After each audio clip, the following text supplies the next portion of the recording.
من عظم صغار المصائب ابتلاہ اللہ بکبارہا. چھوٹی سی مصیبت آ جائے جو بندہ بابیلا شروع کر دے، مصیبت آ گئی، چھوٹی سی بیماری آئے تو شور کرے، چھوٹی سی مصیبت آئے تو شور کرے، اللہ اس کو پھر بڑی مصیبت میں مبتلا کر دیتا.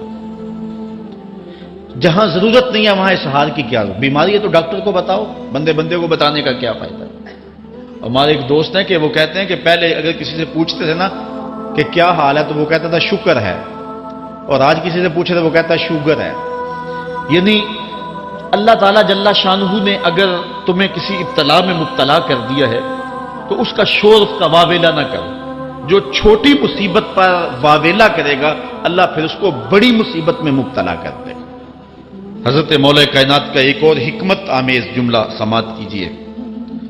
آپ فرماتے ہیں زندگی گزارنے کا گر اور طریقہ، فرماتے ہیں عزم الخالق اندکا یصغر المخلوق فی عینک.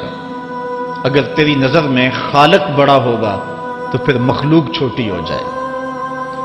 اگر اللہ کی عظمت کا تجھے لحاظ ہے کہ وہ بہت عظیم ہے تو پھر مخلوق کی پرواہ نہیں ہوگی.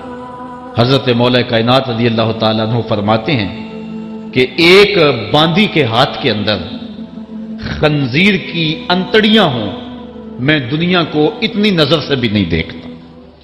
تو یہ انسان اللہ کی عظمتوں کا اور اللہ کی شانوں کا جب لحاظ اسے ہوتا ہے تو پھر دنیا اس کی نظر میں جو ہے وہ کوئی قدر و قیمت نہیں رکھتی. ایک روایت میں آتا ہے جس کو اللہ نے قرآن دیا اور اس نے دنیا داروں کو دیکھا رشک کی نظر سے کہ ان کو دولت دی گئی، ان کو فلاں دیا گیا، میں تو بہت پیچھے رہ گیا. قد حقر ما آتاہ اللہ، اس نے اللہ کی عطا کو حقیر جانا. وہ میاں انہیں دولت دی گئی ہے، رب نے تجھے اپنا قرآن عطا کیا تو پھر جو ہے وہ تو حقیر تو نہیں ہے، تجھے تو اعلیٰ چیز عطا کر دی گئی ہے. تو جس نے اللہ کی عظمت اور خالق کی عظمت کا اقرار کیا پھر مخلوق اس کی نظر میں کوئی حیثیت نہیں رکھتی ہے.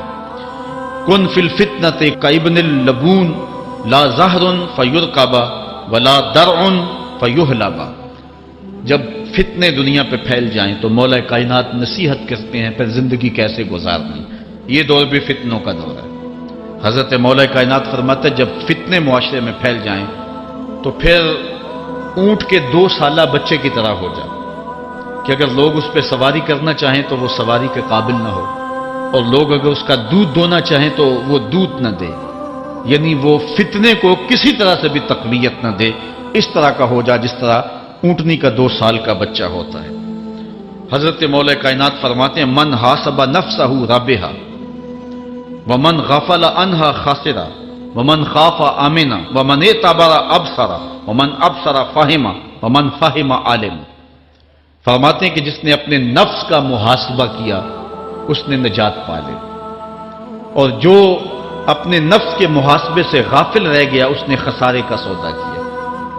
جو اللہ سے ڈرا وہ امن پا گیا، اور جس نے زندگی سے عبرت حاصل کی اس کی آنکھوں میں روشنی آ گئی، بصیرت کا اسے نور مل گیا، اور جسے بصیرت کا نور مل گیا وہ فہم و فراست کی دولت سے مالا مال ہو گیا.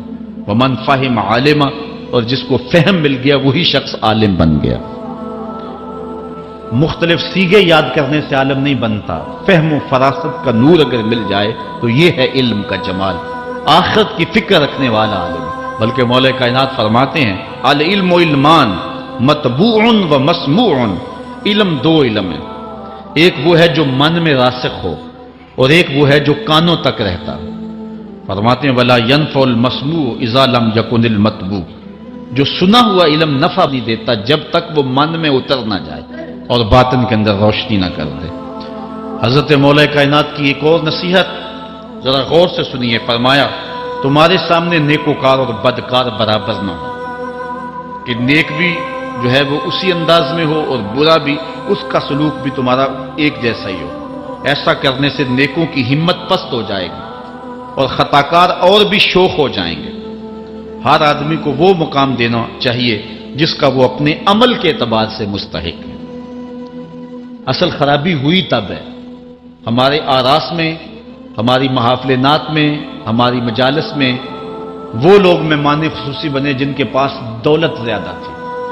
چاہے کردار کے لحاظ سے وہ کتنے ہی پست کیوں نہ ہو، اور جن کے پاس دولت نہیں ہے چاہے وہ کردار کے اعتبار سے جتنے مرضی بلند کیوں نہیں ہے، انہیں عزت کی مسند پہ نہیں بٹھایا۔ لوگوں کا عجیب حال ہے، بدکاری کو اعلیٰ نسب کا نشان سمجھتے ہیں اور پاک دامنی کو تعجب خیال کرتے ہیں، گویا اسلام کے لباس کو الٹا پہن